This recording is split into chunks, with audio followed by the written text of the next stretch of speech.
C'est un autre monde. Mais sauf que c'est la société, mais dans une certaine mesure. En petit, en plus cruel, en plus... voilà, c'est tous les excès, quoi. Alors, voilà, c'est peut-être un jour dans 18, quoi.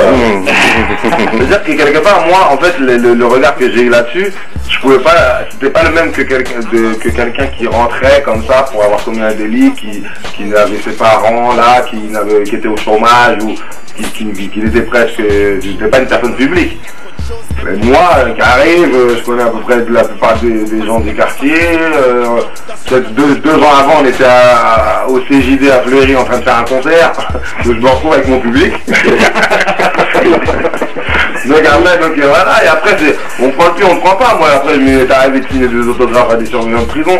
J'étais pas au VIP de la santé, mais j'étais voilà, j'étais dans ma banlieue entre guillemets, j'étais.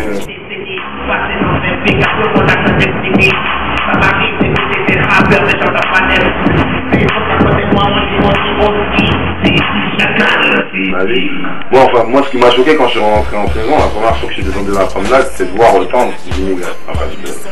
Les gens non blancs, minorité visible. Voilà, comment je dis, noir, incroyable. On aurait dit même on est dans un autre pays, on n'aurait même pas dit on est en France.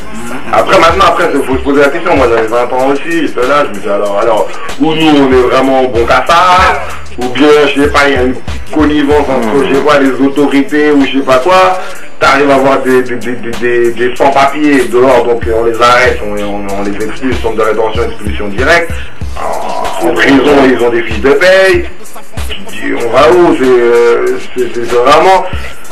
Et puis, moi, je vais dire la vérité. Je vais vous dire la vérité. École d'Afrique, c'est ça? Oui, c'est ça. En fait, la réinsertion ou la prison, c'est un business. Ça veut dire que c'est toujours rentable qu'il y ait des personnes qui sortent, qu'il y ait les autres qui rentrent. Voilà, les sociétés privées, nous on voyait à Fleury, mais c'est un peu comme prison d'Europe, je crois. On voit à Fleury, si vous voyez les mecs qui sont responsables de l'atelier, là où les gens sont payés de misère pour bosser, je sais plus combien de temps, de 8h à 17h.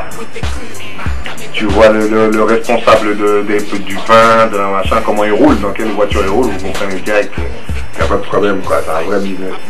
Et voilà, c'est un business, ça fait travailler tout le monde. Il y a des juges, il y a voilà, la police, voilà, je veux dire, il y a le système social. Attends, nous on dit dans notre album, si vous l'avez écouté, il y a une phrase au moment où on dit dans Il se demande, c'est le 4e, le point d'interrogation. Moi je dis, quel homme m'indiquera le mode d'emploi, le truc, quand ils emploient 3 éducs pour 600 têtes de Turcs. En fait, c'est ça, le truc, c'est ça, le niveau social en prison, c'est ça. T'as 3 éducateurs pour 600 détenus, mais tu vas où? Tu veux faire quoi? Tu veux suivre quel dossier, dans quel... Tu pouvais pas, c'est pas possible. Et c'est pour ça qu'en fait, tous ces trucs-là, ne pas dire comment ça se passe, c'est parce que voilà, ça rend... il faut toujours garder ce truc-là.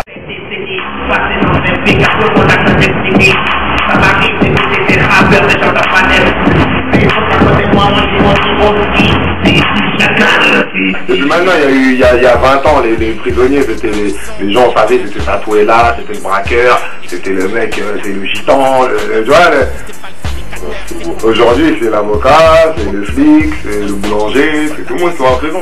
C'est devenu fourre-tout, tu vois. Il y a un problème, allez, tout. Voilà.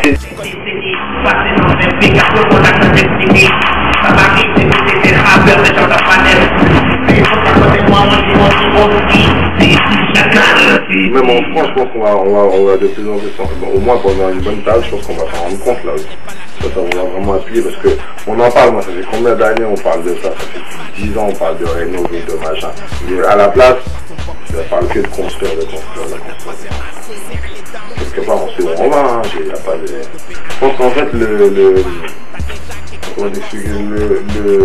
comme je disais, il y a des années en arrière, il y avait, voilà, on savait localiser peut-être les gens, vous savez. Il y avait ces gens-là qui étaient des dollars, voilà, on savait, on les connaissait, il y en avait peut-être moins aussi qu'avant, tu vois, il y avait peut-être une... Je sais pas si je connais pas les chiffres, peut-être la délinquance juvénile était peut-être moindre, on sait pas, tu vois.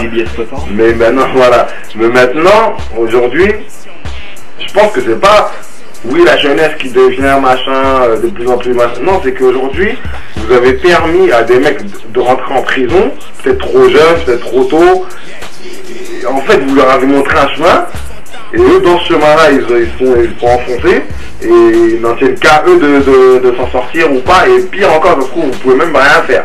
C'est carrément des bombes humaines, on va dire, entre guillemets.